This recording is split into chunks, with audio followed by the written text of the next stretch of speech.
Hello, everyone. Welcome to another ALEC TV coming to you from beautiful Orlando, Florida at the ALEC 50th annual meeting.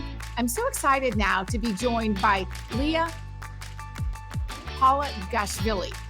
That's perfect. Okay, great. I got it. Thank you. Liya is with the Mercatus Center, which is a part of George Mason University in Northern Virginia. Liya, I'm just so excited to learn more about what you're really focused on right now, which is what you're calling these flexible benefits for sort of the gig workers. Or tell me about this. That's right. It's flexible benefits for a flexible workforce. So I made it that way so people could remember it. Yes. And the idea is that there is a growing sector of the labor force. It's called independent workers, who are independent contractors, freelancers, self-employed individuals, gig workers. They're growing. They've been growing according to tax data, according to official government data. And today, 1 in 3 workers use independent work as a supplementary source of income.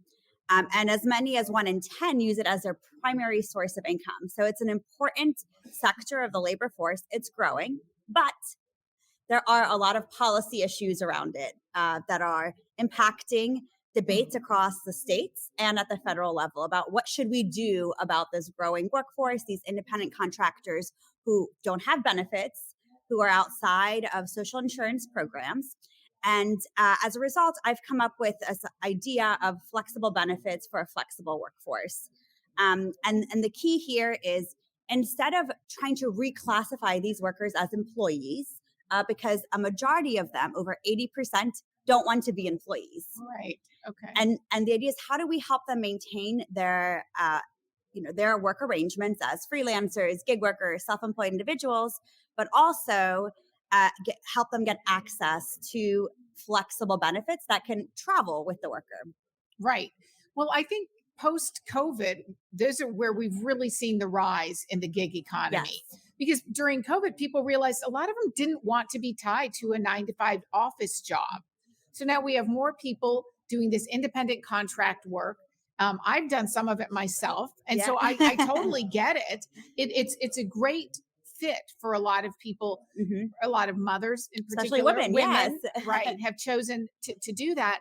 But what it leaves us is outside of that whole benefit structure that is tied to those full-time jobs. Yeah, exactly. And that's the thing that I want to talk with you about today and at ALEC today as well, which is that is an artifact of our labor regulations and laws, and that can be changed.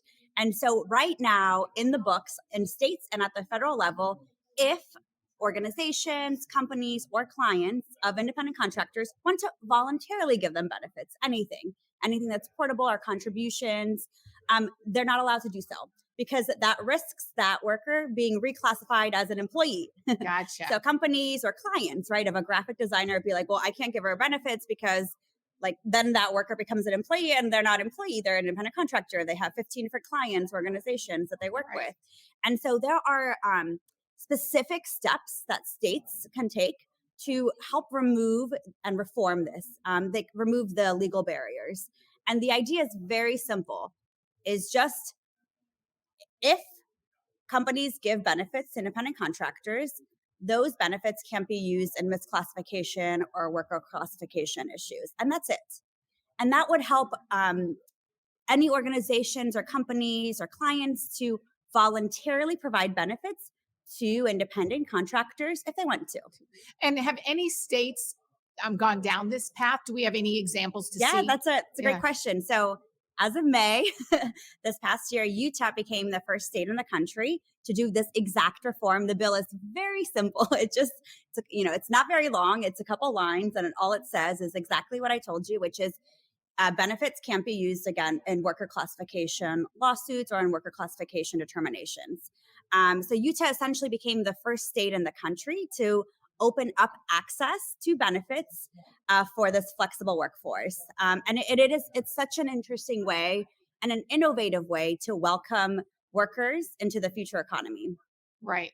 So is Utah's taking effect immediately, or will it be like they actually passed the law in March, but it took effect in May. Wow. And so it's taken effect immediately, where there's a couple of organizations and companies working to try to provide a pilot program in Utah to see what that would entail, how many independent contractors would get benefits, what kind of benefits they're looking for, and so forth. So in the next year, we're keeping our eyes open on Utah to see what the implementation of the first flexible benefits for a flexible workforce looks like. And have you been speaking with state lawmakers here at our ALEC annual meeting? I will soon. Yep. Okay. And we've been speaking with other state lawmakers in other states that have a lot of interest in this. As Yeah. you can see, it's very simple, it's innovative, it doesn't hurt anyone, and it just helps workers.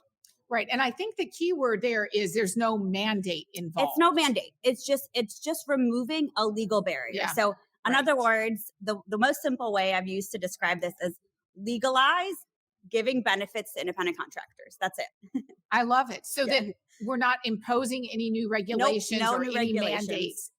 And I think a lot of people don't realize that the structure right now is that companies are prevented from doing this by current regulations and current Exactly. laws. Yeah. And companies have said publicly, we're happy to give benefits. We want to give benefits as part of retention Right. stuff too for independent contractors, Right. but legally we can't. They can't. Exactly. So, yeah.